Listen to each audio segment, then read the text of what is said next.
entramos hoy en una de las fiestas más, digamos, actuales o modernas de la Iglesia. Moderna me refiero, no basa en el tiempo, pero que tiene un gran arraigo popular. Una de esas fiestas que son ya imprescindibles en el calendario cristiano y que elevan nuestra piedad y nuestro amor a Jesucristo hasta límites insospechados y extremos cuando se viven con gran amor, ¿no? Y con gran fervor. Estamos hablando hoy de la fiesta del Corpus Christi, o mejor dicho, la solemnidad del Santísimo Cuerpo y Sangre de nuestro Señor Jesucristo. Es una fiesta que tiene su origen en unas revelaciones privadas en el año 1209 a Juliana de Lieja, Santa Juliana de Lieja, en el que Cristo le pide una misa dedicada, y un oficio dedicado, una fiesta, el año litúrgico, dedicado a honrar el misterio de la Eucaristía. Roberto de Lieja, obispo, la introduce en su diócesis años después, en el 1247.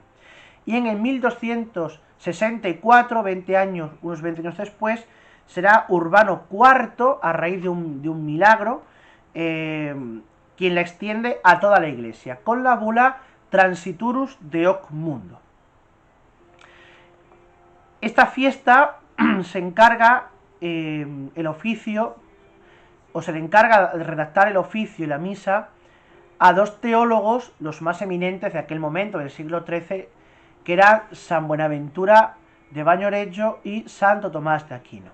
La historia de por qué se elige un oficio u otro, pues tiene algo de leyenda a favor de los dominicos y un poco en contra de los franciscanos, pero creo que no deja de tener una esencia bonita, ¿no? Como al final, cuando se presentan aquellos dos teólogos, pues empieza San Tomás de Aquino a leer el oficio que había redactado, y San Buenaventura de Bañoregio dice que va escondiendo sus manos debajo de las mangas, en las mangas del hábito, y cuando dice, bueno, padre Buenaventura, comience usted a leer lo suyo, pues dice que de sus mangas cayeron papeles destrozados, ¿no? Papeles rotos ante la hermosura del oficio que había escrito San Tomás de Aquino. Bueno, yo no creo que fuera tal así, ¿no? Pero sí que es hermoso reconocer que ese oficio que hoy tenemos para la misa y para la lectura, para la liturgia de las horas, perdón, pues viene de Santo Tomás de Aquino desde el siglo XIII. La primera procesión, porque esta misa siempre va pareja una procesión eucarística, ¿no? La primera procesión eucarística se celebra en Colonia, Alemania, en el año 1270, aunque en Roma no se traduce hasta siglos después, en el siglo XV. Y luego, bueno, pues las oraciones que hemos conservado hasta el día de hoy, ya digo, vienen de Santo Tomás de Aquino, que se introdujeron en el misal de 1570, aunque los prefacios eucarísticos sean pues de nueva creación, porque antes solamente, en los días más señalados, pues los prefacios que se usaban era el de la Santísima Trinidad, que vimos en el vídeo anterior dedicado a la Santísima Trinidad. El leccionario de la misa, la lectura, bueno, pues ofrecen varios temas para cada ciclo. Para el ciclo A tenemos el tema del Éxodo, para el ciclo B la Pascua Alianza, y para el ciclo C el sentido del pan de vida. Vamos a entrar ya en los textos litúrgicos que tenemos actualmente. Comenzamos con una antífona de entrada, tomada del Salmo 80:17. La antífona de entrada del Salmo 80:17. Dice: el Señor los alimentó con flor de harina y los sació con miel silvestre. Bueno, pues indicándonos así que ya hay en este salmo, en este texto, pues una prefiguración que apunta a ese pan que habría que hacerse con harina de trigo, que es la Eucaristía, ¿no? La oración colecta, que es la primera oración de la misa. Dice: oh Dios, que en este sacramento admirable nos dejaste el memorial de tu pasión. te pedimos nos concedas venerar de tal modo los sagrados misterios de tu cuerpo y de tu sangre, que experimentemos constantemente en nosotros el fruto de tu redención.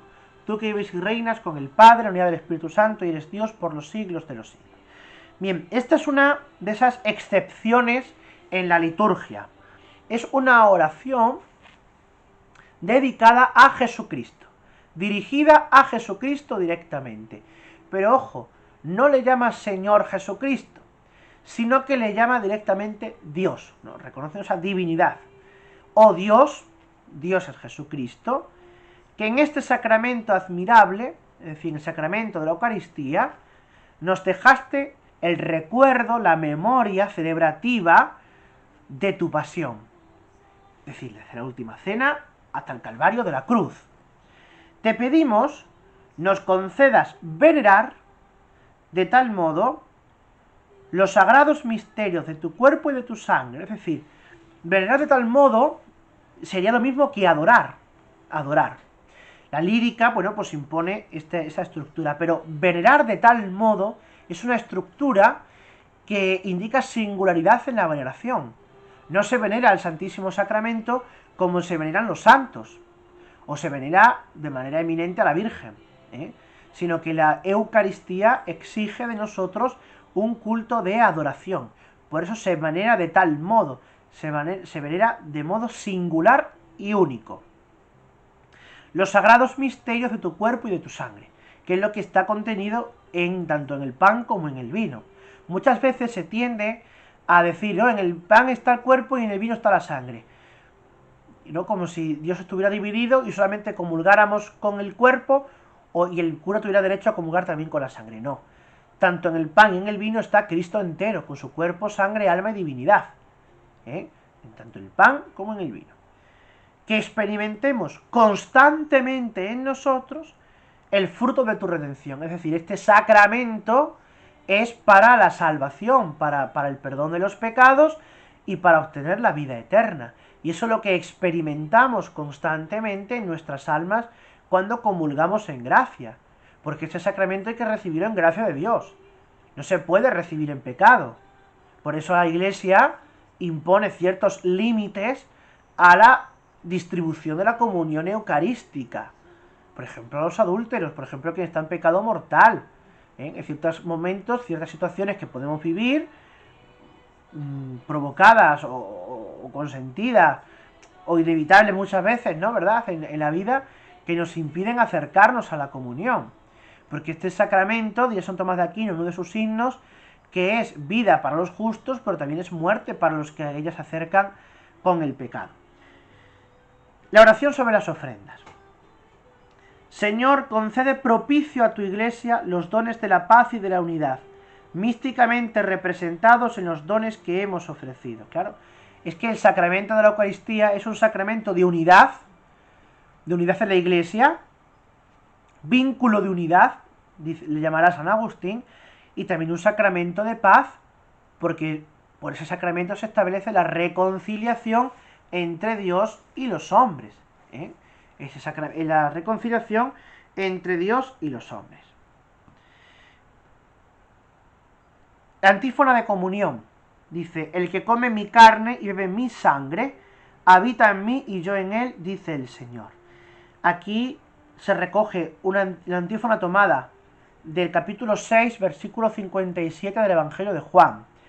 Y esta antífona nos recuerda un efecto inmediato al comulgar sacramentalmente, que es que Jesús viene a habitar en nosotros, que la Santísima Trinidad mora en nuestros corazones cuando recibimos la comunión sacramental. Por eso es importante comulgar y comulgar en gracia. La oración después de la comunión, que es la oración final de la misa. Dice: concédenos, Señor, saciarnos del gozo eterno de tu divinidad, anticipado en la recepción actual de tu precioso cuerpo y sangre, tú que vives y reinas por los siglos de los siglos. Concédenos, Señor, saciarnos del gozo eterno de tu divinidad. San Tomás de Aquino dice: en la cruz se ocultaba tu humanidad, pero aquí también se oculta tu divinidad. Ambas dos unidas confieso yo aquí. Es decir, el cuerpo y la sangre del Señor que comulgamos en la Eucaristía es el mismo Cristo que anduvo en Palestina y que murió en la cruz y que resucitó. Ese mismo Dios y hombre verdadero. Por tanto, saciarnos del gozo eterno de la divinidad anticipado, porque la comunión también es viático para la vida eterna. Por eso se habla de esa anticipación en la recepción actual del cuerpo y la sangre del Señor. Pues bien, espero que esto nos sirva, ¿no?, para vivir mejor la fiesta del cuerpo del Señor, del Corpus Christi, y tener y crecer más en el amor a Jesucristo Eucaristía, para recibirlo siempre con fervor y ponernos delante suya en adoración permanente.